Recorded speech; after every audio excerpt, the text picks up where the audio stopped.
Welcome to Top Stories Hub. Today we've got a new story, a mystery you'll want to unravel. Get that girl off my stage. She's blind. She'll ruin the Steinway. Those harsh words were enough. A single cruel remark from a renowned pianist nearly robbed the world of a miracle. Emily Harper, a reserved, sightless girl ridiculed before an audience, stayed silent in response. She quietly took her place at the piano, and as her fingers grazed the keys, everyone paused in awe. What came next wasn't mere music, it sparked a revolution. This is the remarkable tale of how a young woman, without vision, fame, or a platform, reminded humanity of a skill it had long neglected, truly hearing. Tune in now. Before we go further, hit that subscribe button on our channel. We bring you inspiring, heartfelt stories like this daily, and we'd love for you to leave a comment telling us where you're watching from. Thanks a ton. Now, let's dive back into the story. Keep her away from that Steinway. This isn't some feel-good open mic. The voice sliced through the concert hall, sharp and haughty, cutting off the soft buzz of pre-performance murmurs. Shocked gasps rippled through the crowd as people turned to look. In the spotlight, under the dazzling gleam of a crystal chandelier, a young girl stood still as a statue. She gripped a white cane lightly in one hand while her other hand lingered just above the glossy black surface of a grand piano.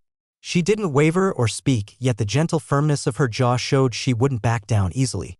The speaker, clad in a perfectly tailored black suit, stepped closer.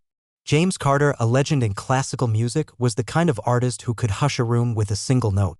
His silver hair and piercing blue eyes exuded authority. Crowds practically revered him in venues like this. His hands, insured for millions, now gestured dismissively toward the girl. "She has no business at that piano," he declared, addressing both the stage manager and the handful of high society guests already seated. "She's blind, for crying out loud. She'll wreck it."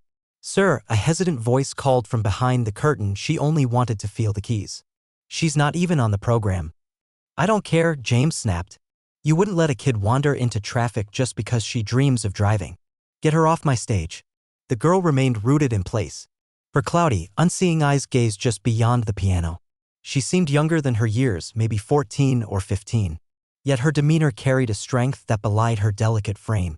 Though slight and slender, her hands were graceful and elongated, crafted for weaving melodies. "I'm sorry," she murmured softly.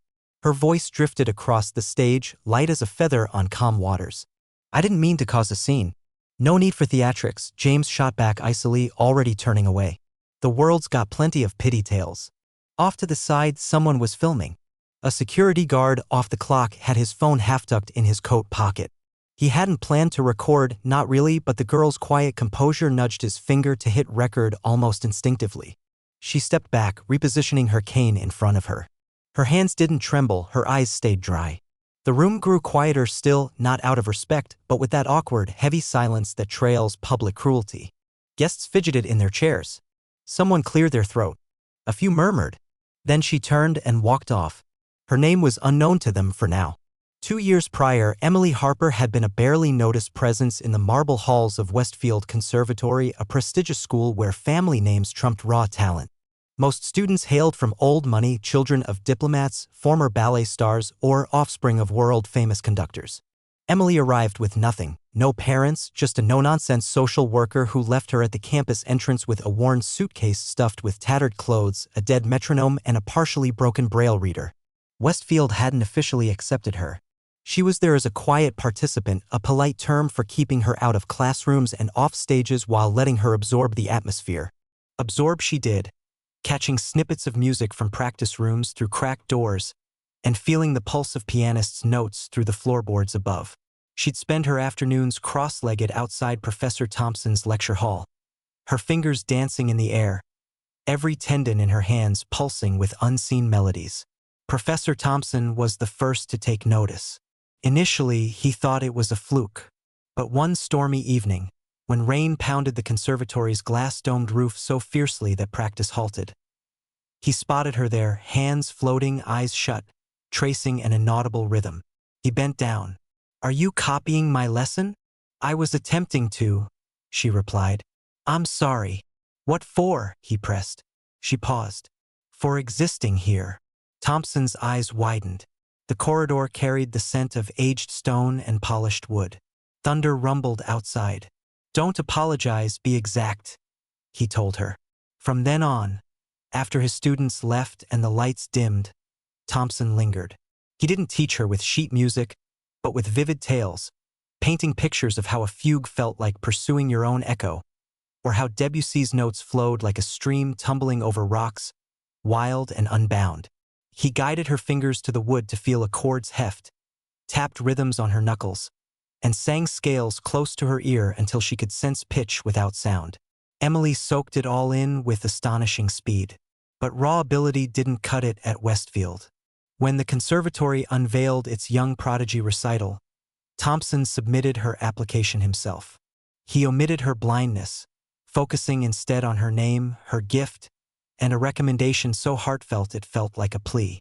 They permitted her to audition, but only barely. Her slot was at 7:45 a.m., before most staff arrived.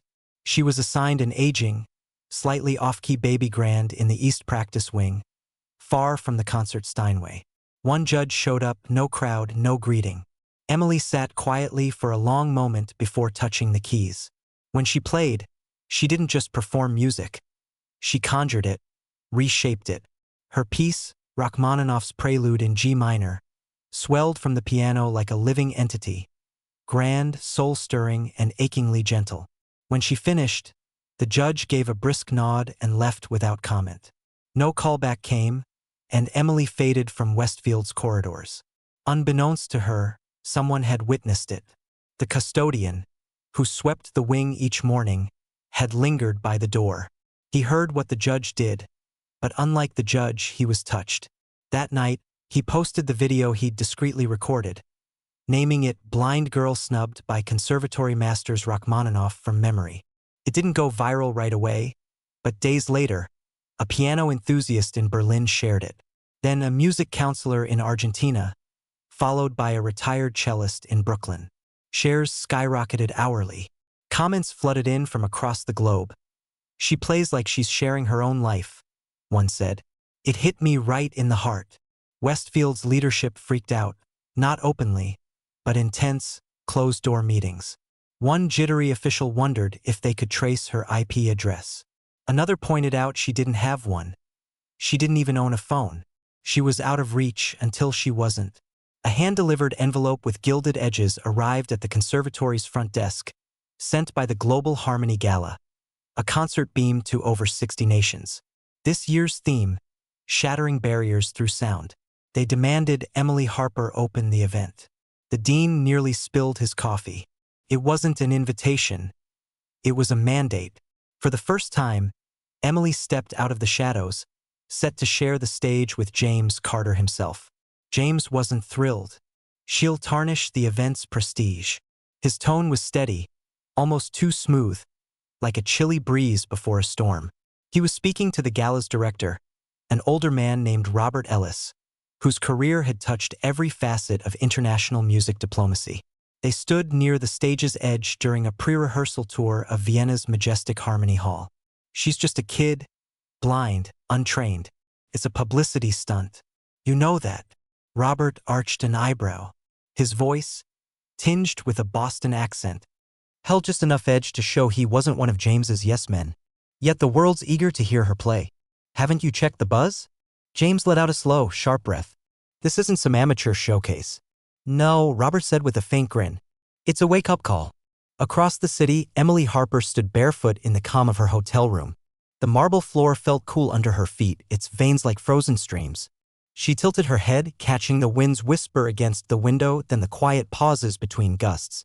In new places, she navigated by sound, the distant hum of traffic, the faint squeak of a glitchy elevator 2 floors up, the soft, uneven tap of a branch on glass. It all wove into a silent symphony. Professor Thompson had traveled with her even though he no longer held a formal role. He wouldn't let the conservatory swap him out for a slick agent. "You know," he'd murmured on the flight, "in all my years I never dreamed I'd be jetting across the globe with the best pianist I ever mentored, one the school never even enrolled." Emily gave a gentle smile. "They let my footsteps in. That's something." He laughed. "You've always had this quiet way of standing your ground." The rehearsal was set for the next afternoon. Emily hadn't touched a piano since she left that stage. She hadn't dared, not from fear, but because something within her had changed. Playing had once been her refuge, a way to shape the world's chaos into harmony when life was unkind. But now, the world was ready to hear her, not as ambient noise or a passing whim, but as raw truth. That responsibility felt enormous. Still, when the time came, when the rehearsal hall doors swung open and a spotlight cut through from above like a beam of fire, she didn't falter.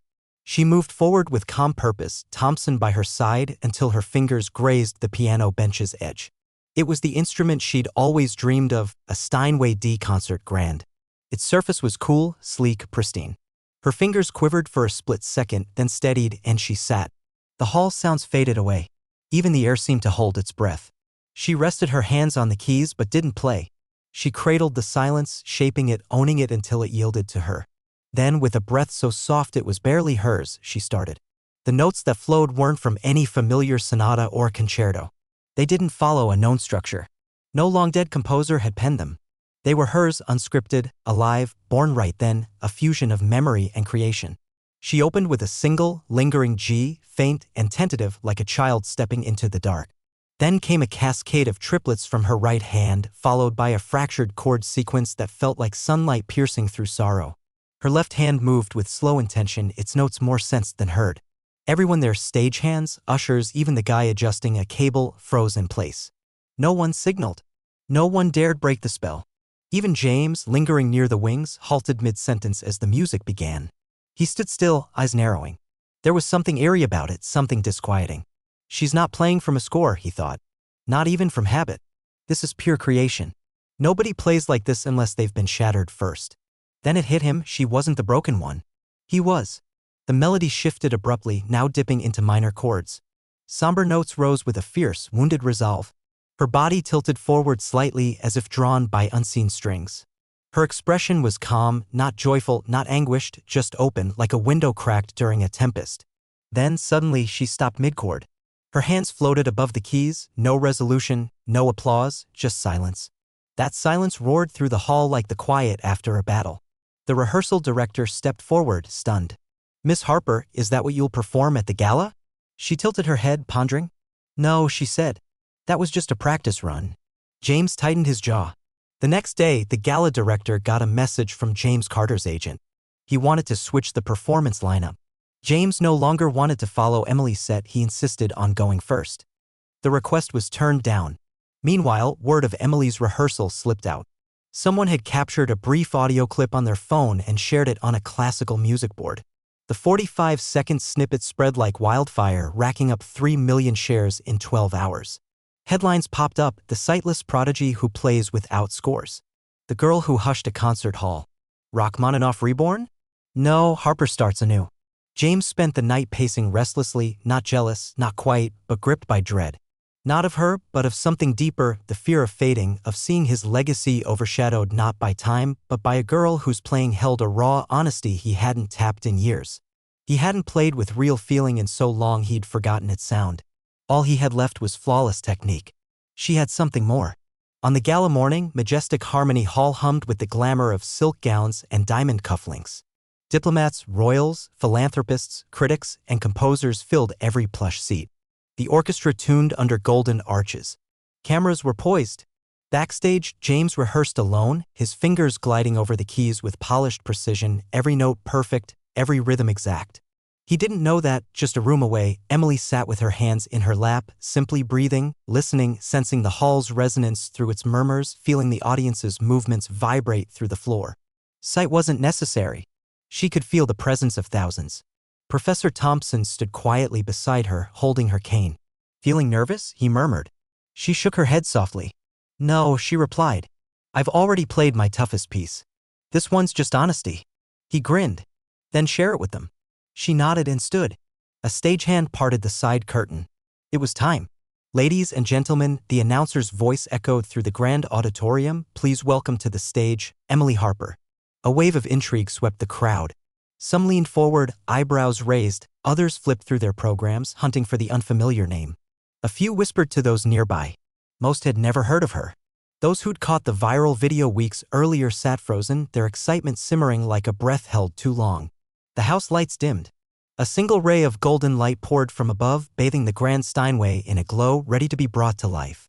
And then she emerged, no grand entrance, no flourish, no elaborate gown, just Emily. Barefoot in a plain black dress, one hand lightly on Professor Thompson's arm, the other loosely clutching her white cane. The audience watched in hushed reverence as she neared the piano.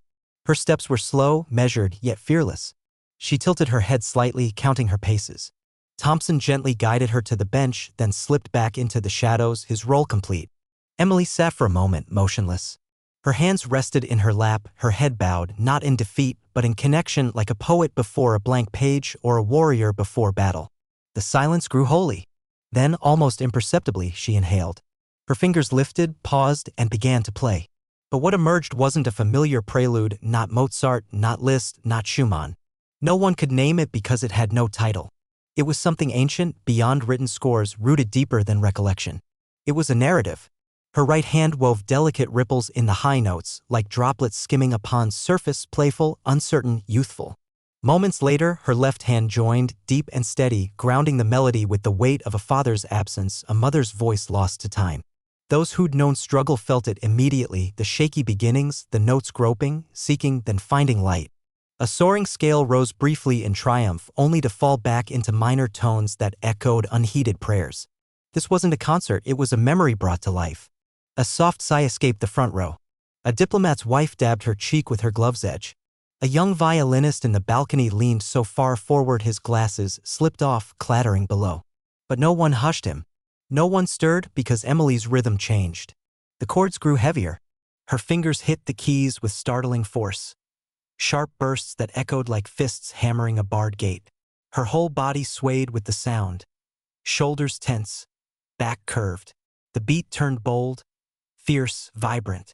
This was no longer just memory, it was defiance. The music seemed to shout, "I was never given a shot. You ignored me. You locked me out, but I'm still here." Each swell felt like a confession. Each softening pulled the audience closer. Even James, observing from the green room via a live feed, paused mid-stride. One hand rested on his piano's tuning pegs, but he wasn't adjusting them anymore. His jaw hung slightly, eyes squinting. Without sheet music, an orchestra, or a conductor, Emily still held every heart in the hall under her spell, like a true maestro. Partway through her performance, Emily eased her pace. Her left hand fell silent, and with her right, she crafted a lone, tender melody. A gentle, yearning line in E major. It floated upward, as if reaching for the night sky. She played it once, then again before subtly altering it. One note dipped lower, another vanished, and suddenly the audience realized. This was her mother's lullaby. Those unfamiliar with music missed it, but anyone who'd known the comfort of soft songs and moonlit rocking felt it instantly, and it broke them open. The music softened to a whisper. The auditorium grew perfectly quiet. Emily sustained the final chord with such delicacy it was barely a sigh, then let it dissolve into nothingness. No gesture, no bow. She sat, hands on her knees, facing the crowd she couldn't see, yet fully aware of the emotion she'd stirred in their souls. Then came the roar. Applause exploded like a flood breaking free. It wasn't courteous, it was raw, untamed. Chairs screeched as people leapt up, some shouting. Tears flowed in corners that hadn't known them for years. The ovation surged through the room, a tidal wave of wonder and disbelief. Cameras swept across faces. Critics, maestros, world leaders, all with raw, unguarded expressions. A shout rang out from the balcony. "Encore!" Another voice joined in. "Emily! Emily!" She didn't stand or respond. She merely lifted her face toward the stage lights, as if absorbing the sound not through her ears, but through her very being. Backstage, James turned from the screen and poured a drink, his hands unsteady. "They won't talk about me tonight," he mumbled under his breath. "She's the one they'll remember." He was right. In the hours that followed, the gala's live stream smashed viewership records. Newsrooms raced to learn her name. Social media lit up with videos, reactions, and homages. Composers shared response clips. Critics rushed out urgent columns, hailing her performance as a rare, once-in-a-lifetime display of human spirit. By dawn, Emily Harper's name topped trending searches in over 20 countries, and she was blissfully unaware. In the stillness of her hotel room, far from the spotlight's glare, Emily sat cross-legged on the floor, hands idle in her lap. Professor Thompson sat nearby, his tea growing cold. "Did it feel like enough?" she asked in a hushed tone. He leaned closer, his voice soft and full of awe. "You didn't just make music, Emily. You reshaped what it means." She tilted her head slightly. "But the story's not done." He grinned. "Exactly. Now the world's craving the rest." "Emily Harper?" The voice was shaky, almost panting, as a man hurried down the marble corridor toward her. She just slipped through the concert hall's side exit, the faint echo of applause still lingering in the air. Her cane tapped lightly on the floor as she paused, turning her head a fraction. Thompson, always nearby, stepped forward to protect her, but the man halted a respectful distance away. "I'm Michael Reed," he said, "with Harmony Global Records. Your performance, it left me speechless." Emily gave a slow nod. She could hear the rapid thump of his pulse. Sincere, unpolished. "I'm not sure who's handling your career," he stumbled, "but we'd love to talk about signing you. A world tour, exclusive rights to your debut album, whatever you want. Just say it." Emily stayed quiet. Her fingers gently toyed with the silk tassel on her cane. A soft breeze stirred through the hallway's stained glass windows. Thompson raised a hand calmly. "She'll speak when she's ready."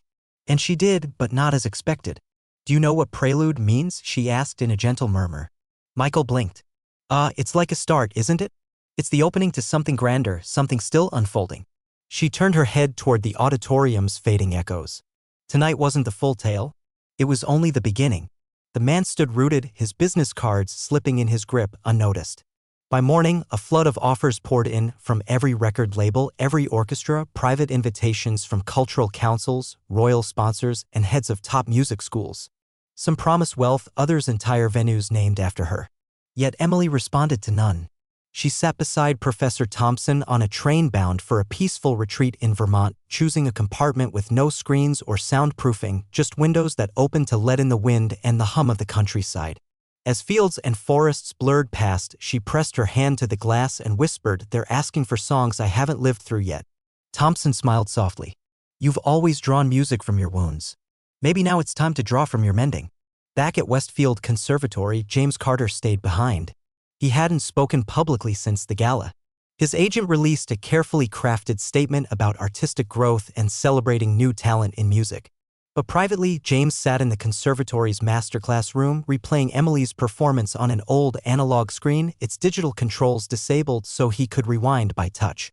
He didn't say a word as he watched. He just listened again and again. Each time, a different note pierced deeper. Emily's playing held truths he'd once known, before the fame, the pressure, the need for flawless notes and perfectly timed bows. He'd lost the art of pouring his heart into the keys. Emily hadn't. She never had the luxury of choice. The conservatory rushed to overhaul its rules. Donations flooded in, tied to demands, launch programs for accessibility, hold blind auditions, fund scholarships for unconventional students. What had been a quiet flaw in their system was now an open wound, exposed to public scrutiny. And Emily? She remained silent. Weeks drifted by. The offers kept rolling in.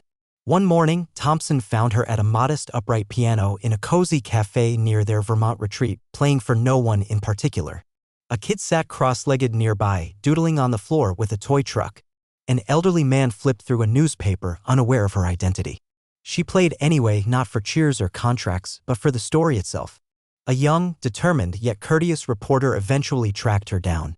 She asked Emily if she could film a brief segment for a documentary. Emily wavered but agreed on one condition: the camera should capture the piano, not her face. "This isn't about me," she said. "I want people to find themselves in the music." "But your journey matters," the reporter pressed. "You've torn down walls." Emily offered a soft smile. "I haven't. I've just shown that silence isn't emptiness." That video alone racked up 10 million views. Among its viewers was a teenage girl in rural Texas, deaf since birth, who'd always been told music wasn't for her. Inspired by Emily, she started experimenting with haptic gloves, feeling rhythms through touch. With her sister's help, she sent Emily a braille letter that ended, "You carved out a place for me." Emily held that letter for a long time. Then, for the first time since the gala, she sat down to write music again. The new piece came gently like a breeze, not a tempest. It started with a simple three-note motif, repeated with slight changes. She wove it carefully, layering notes like threads looping around a frame. This time, it wasn't mournful, furious, or pleading, it was grateful. When she played it for Thompson, he shut his eyes halfway through and looked away, not to conceal tears but to cherish the moment. "You've built a bridge," he said quietly when she finished. She frowned, curious. "A bridge? A link between the person you were and the one you're becoming." She named the piece Horizon Lines Dash.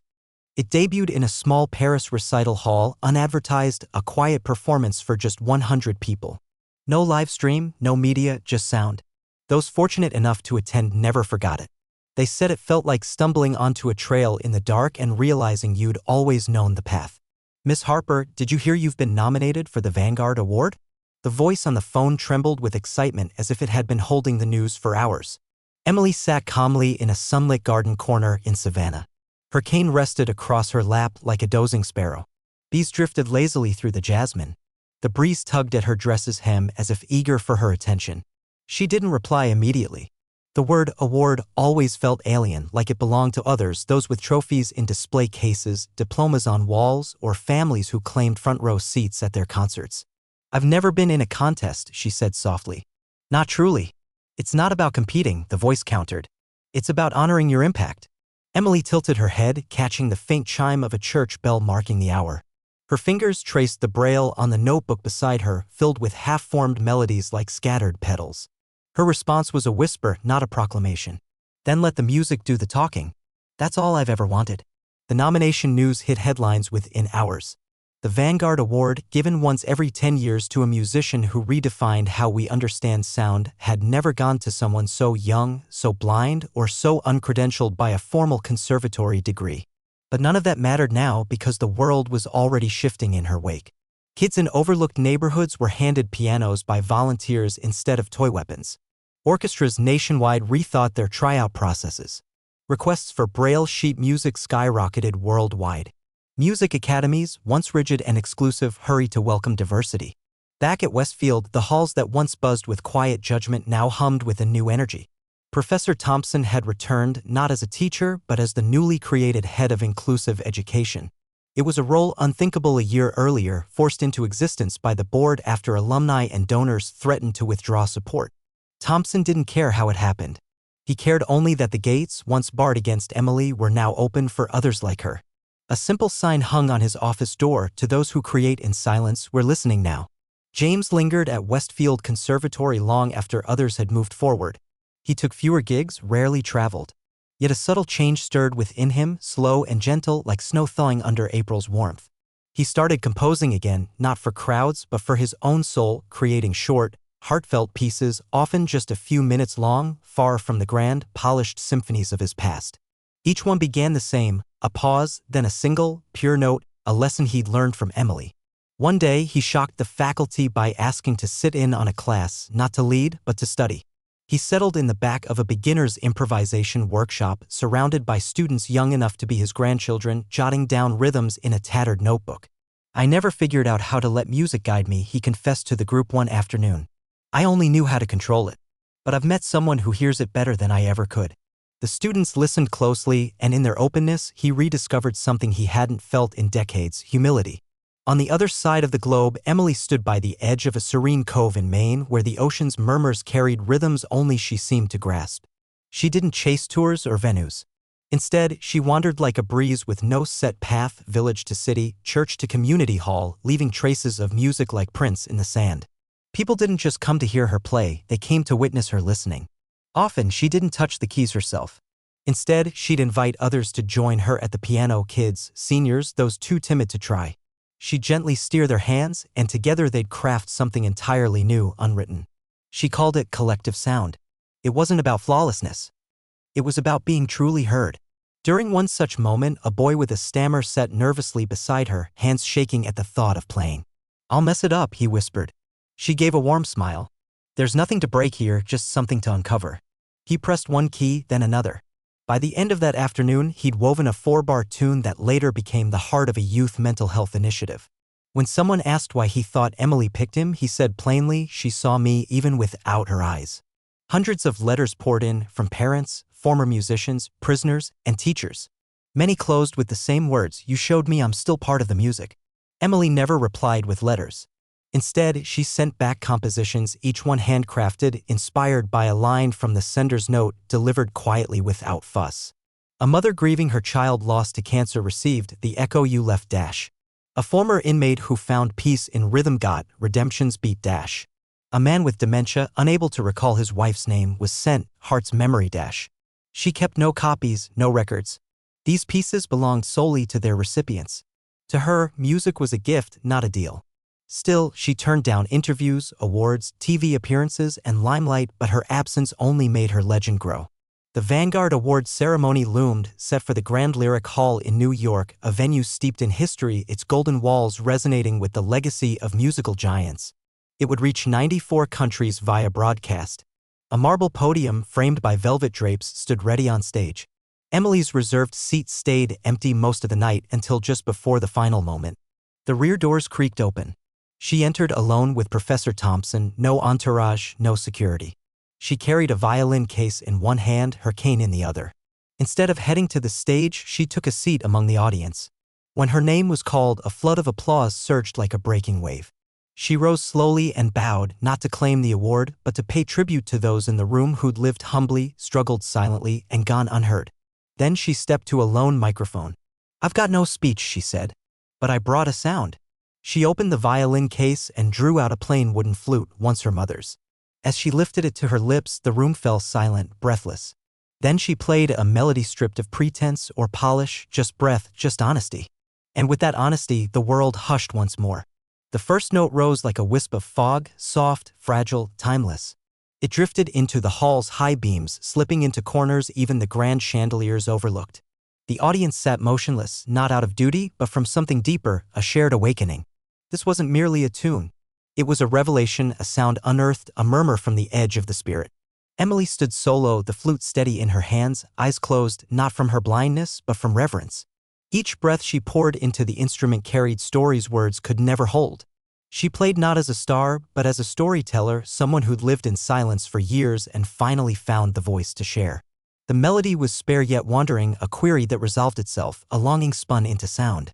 People forgot to breathe, to blink. Some cried without noticing. Others clasped hands with strangers.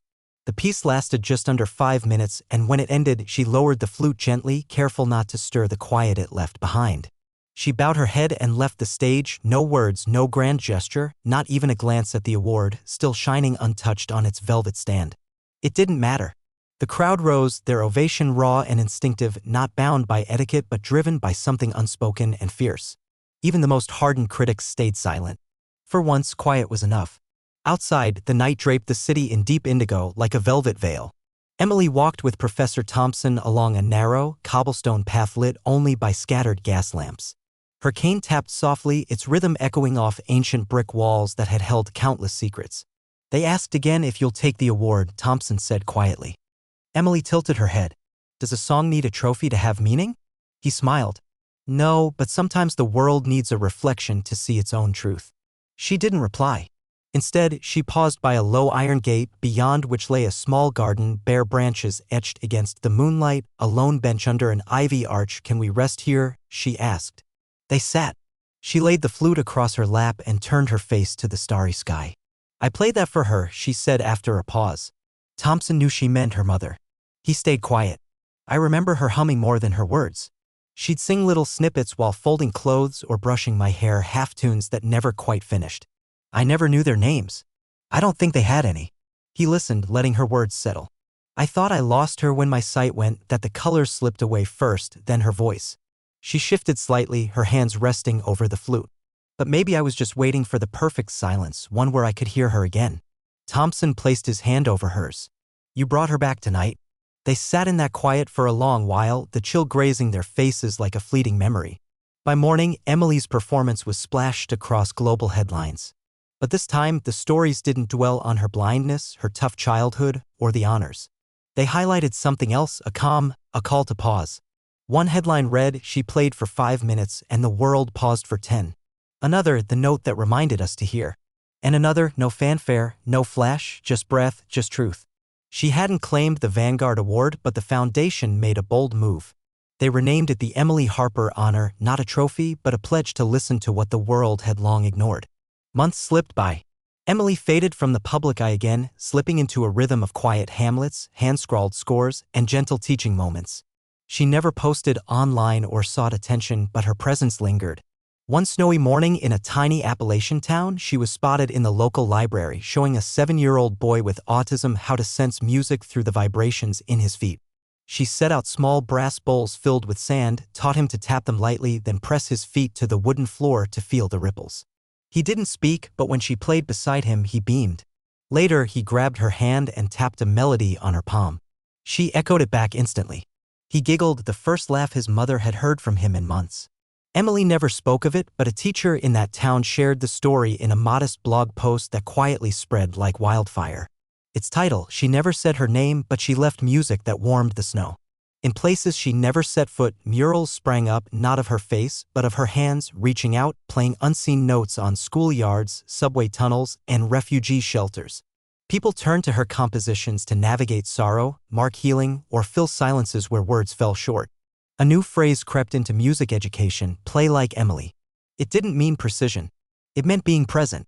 It meant authenticity. It meant listening so deeply that music wasn't something you performed, it was something you recalled. At Westfield Conservatory, a new wing was taking shape, glass walls, open acoustics, welcoming from all sides. It would be named the Harper Wing for sound discovery. The only words carved at its entrance were hers: silence isn't the lack of sound. It's the presence of everything waiting to be heard. Years later, a young girl wandered into a secluded corner of a music library in Boston. Blind, like Emily once was, she carried a homemade recorder crafted from a plastic tube and a tarnished flute mouthpiece. She wasn't known or celebrated, but slipped inside the cover of a Braille score, she found a scrap of paper, a handwritten melody, no name, no date, just 7 notes. She played them and wept, not from sadness, but because someone, somewhere, had left her a voice. In that instant, she knew Emily had been there, and the world still carried her echo. The sun dipped low, painting the ocean with amber light that hushed the world. In a weathered fishing village on Maine's rugged coast, nestled between dark cliffs and wind-tossed grass, Emily sat in the back of a small cafe, her hands resting on the edge of a piano older than the building itself. Its keys jammed in spots, some yellowed, others chipped, but it sang. And that, she'd once said, was plenty. A dozen locals gathered, no cameras, no fanfare. They came not for her fame, but for what they'd heard about her. A lobsterman's daughter shared how a melody once brought her father to tears for the first time since her mother passed. A baker from across the street offered fresh bread, not as payment, but as a quiet tribute. The door stayed open, cold air weaving in with the tide's rhythm. Emily didn't introduce herself. She asked each person what sound felt like home. Some mentioned the snap of burning logs. Others, the drone of aging refrigerators. One man grinned and said the stillness of snow before it falls. She nodded, then played without another word. She took their sounds and gave them form, crafting music from their memories, not her own. Her left hand laid down a beat like a fireplace's pulse. Her right wove an echo like snowmelt dripping on metal roofs. The crowd didn't applaud, they exhaled. When the last note faded, she reached for the bread with both hands, her smile soft and whole. For years, the villagers retold the story, not of a famed pianist, but of a woman who asked about home and turned their answers into music. In cities she'd never revisit, her quiet legacy grew stronger. Colleges launched courses not on writing music, but on hearing it. Programs emerged for unseen musicians, those without formal lessons, playing borrowed instruments, using rhythm to endure rather than perform. In Brooklyn, a subway violinist named Marcus was invited to speak at the Global Music Forum, crediting Emily for inspiring his first album. "I used to think music had to be loud to count," he told thousands. "She showed me a whisper can shift mountains." In Cape Town, a girl fashioned a listening dome from shattered wind chimes and old pipes after hearing Emily's story. She called it a sanctuary for lost sounds. Asked if she'd met Emily, she shook her head. "You don't meet her. You sense her." Deep in the Amazon, in a village spared by modern orchestras but scarred by hardship, an elder stretched vines over hollow logs, teaching rhythm to children orphaned by strife. He called it Harper's Pulse. The world wasn't just echoing her name anymore, it was reshaping itself around her silence. Yet Emily stayed unaware of much of it. She carried no phone, read no news, didn't track her influence like a shadow. She chased music, letting the rest trail behind. In late fall, she arrived at a Vermont monastery where the air rang with bells and the rustle of maple leaves. The monks said she came during the gentlest rain they'd ever known. She didn't ask for a room, only a quiet spot to hear her thoughts. Each day, she walked the monastery's paths barefoot, leaves catching between her toes, gravel crunching like whispered memories. At night, she played for the monks, not with grandeur but with care, weaving the whistle of wind through wooden slats, the drip of water in stone bowls, the groan of ancient floors into quiet symphonies. One monk, nearly blind himself, cried as she played. "I never thought I'd hear someone speak the language of my dreams," he murmured. When she left, they gave her a tiny bell that barely sounded, just a soft glimmer when shaken like a spirit brushing chimes. She wore it on her wrist from then on. Back at Westfield, the conservatory was unrecognizable. Once a bastion of quiet elitism, it had become a haven for rediscovery. A fresh wave of students poured in, not to outshine, but to express, not to perform, but to share truth. A first-year named Noah, silenced by past trauma, now wrote for the student orchestra. A girl raised without books taught complex rhythms with her footsteps. Their creed hung above the main staircase: music isn't what we play, it's what we let ourselves feel. Near the entrance, in a glass case, sat the flute Emily played at the Vanguard Award, donated without a name, a note beneath it reading, "Let another borrow this voice for a while." One spring morning, years after that New York night, Emily returned to the city, not for a performance, but for a child. A 6-year-old girl named Lila, blind from birth, had an auditory condition that made most music unbearable, too jarring, too sharp, too harsh. Her parents had reached out to every music therapist they could find. Most shrugged, music might not be for her. But one, elderly and soft-spoken, said, "There's someone who might understand. She doesn't use phones or have an address. But if you send your story as music, she might show up." So they did, a 4-note melody mailed off. One morning, Emily appeared. She didn't knock. She sat on the steps outside their door, flute in hand, and began to play, not outward, but inward, into the stone's crevices, the house's breath, the silence where Lila sat, curled up, hands over her ears. Slowly, Lila lowered her hands, stepped out cautiously, and sat beside the woman who didn't speak or explain, only played, a melody shaped for her, crafted to hold her gently, not to overwhelm. Lila cried, then touched the flute, then laughed, and a song was born that only they would ever fully know. Years later, when Lila grew into a sound artist celebrated for designing enchanting musical landscapes, she reflected, "I didn't fall in love with music. I discovered it was already in love with me. Emily showed me that." Yet Emily drifted through the world with a quiet grace, not chasing statues or legacies, but leaving behind whispers of sound so subtle you'd miss them unless you listened with your heart. Those who truly tuned in, who really paid attention, started spotting traces of her presence, like echoes caught in a breeze. A library in Bolivia held no words, only humming tones. A bridge in Tuscany sang under bare feet.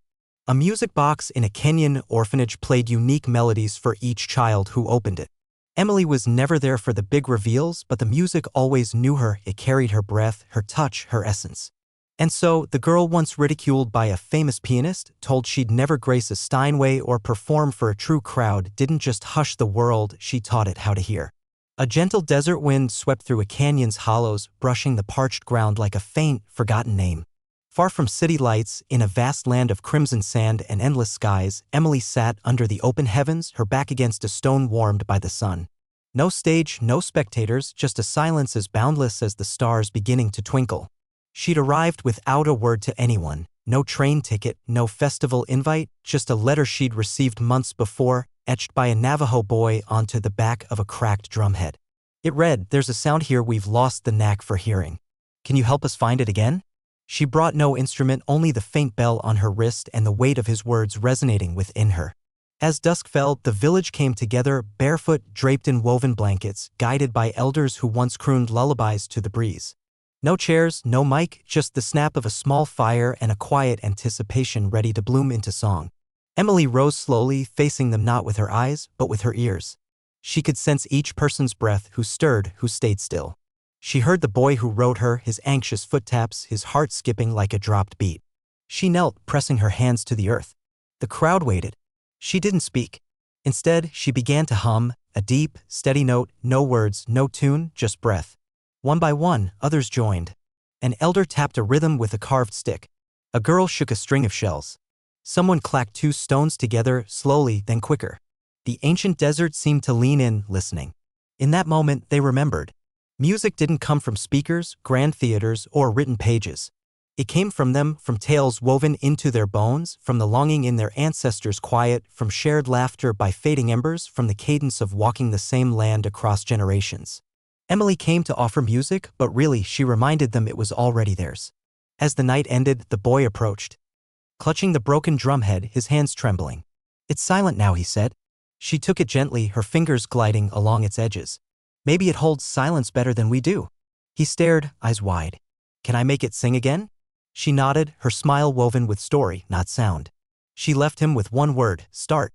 By morning, she was gone, no farewell, just echoes. As years passed, Emily's name became less a label and more a sensation.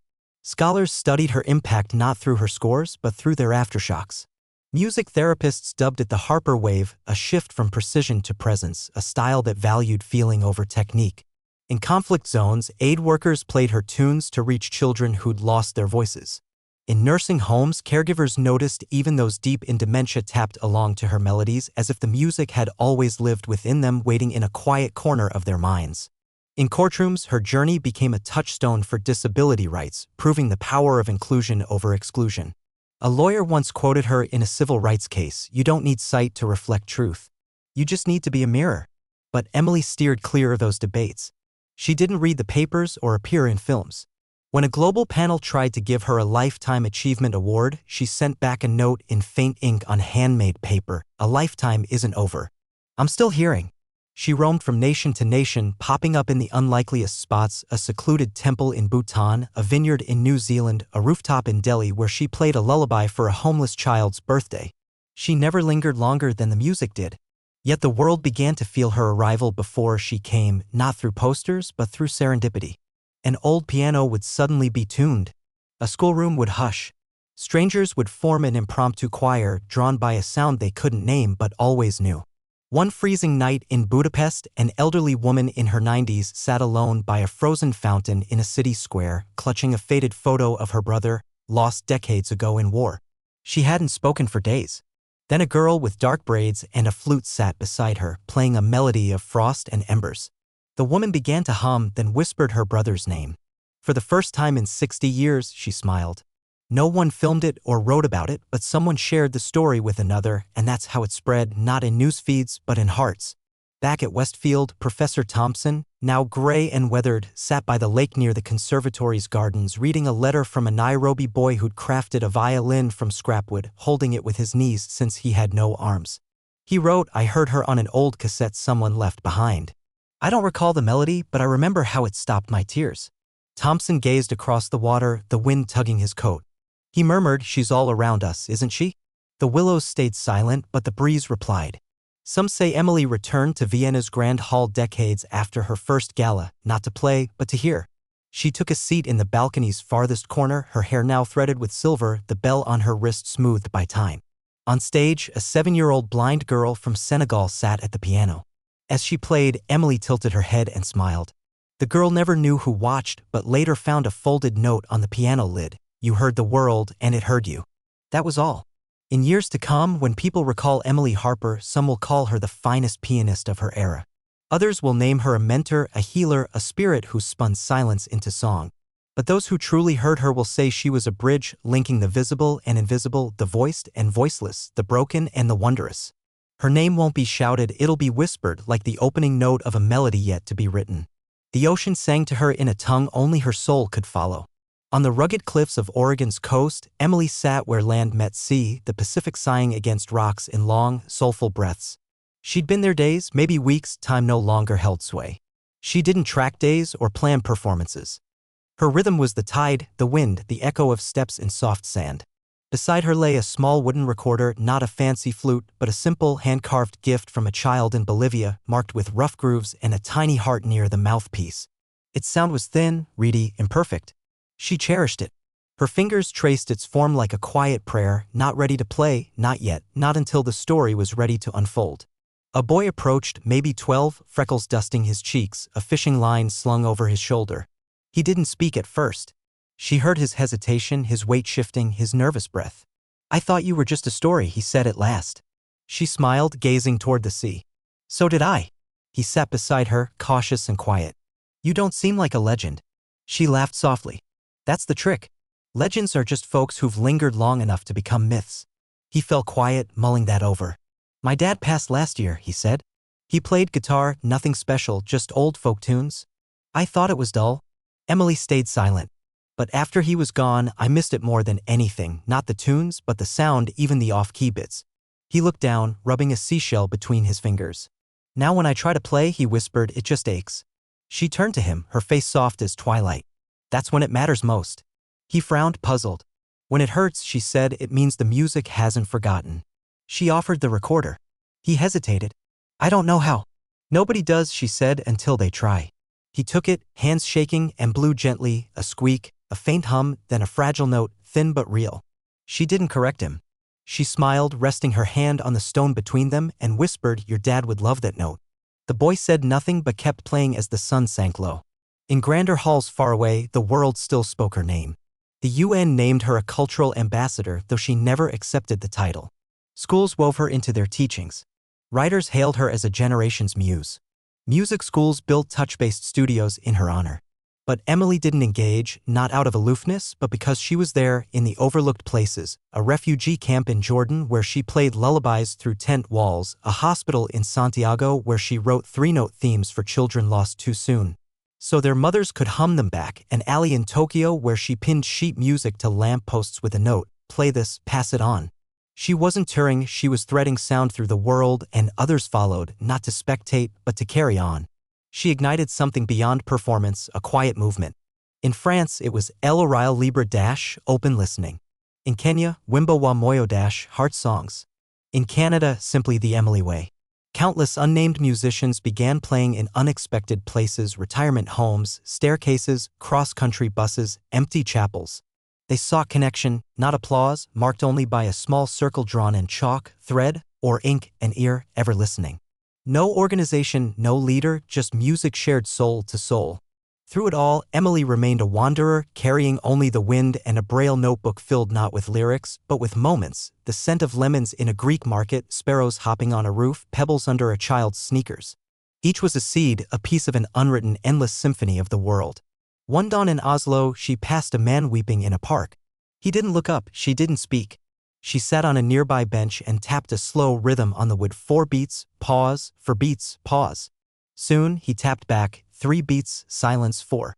She matched him, and together, 2 strangers wove a wordless duet as the city stirred. When he left, he placed a flower beside her. She didn't look up but smelled it and kept tapping. Stories like these spread not through ads, but through lives. Ask 10 people where they last heard Emily Harper and you'd get 10 cities, 10 sounds. In Sao Paulo, she played forks on a market stall. In Marrakesh, she taught blind kids to feel notes through their steps. In Greenland, she played for icebergs that replied with their groans. Each place shaped her, and she shaped it back, but she never claimed credit. She listened, played, and moved on. As decades passed, her hair grayed, her pace slowed, but her light burned brighter, like embers before sunrise. Then one day, she paused, not abruptly, not with drama. In a village garden in Cambodia, she set her cane aside and told a curious girl trailing her with wide eyes, now it's your turn. To do what? The girl asked. To listen. When the girl asked what to hear, Emily touched her chest and whispered, begin here. That night, Emily played her last piece. No crowd, no cameras, just the wind, crickets, and a stream curling through the trees.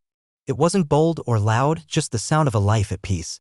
By sunrise, she was gone, not grieved, but held in every breath, every stillness, every place where music once needed permission and now flowed free.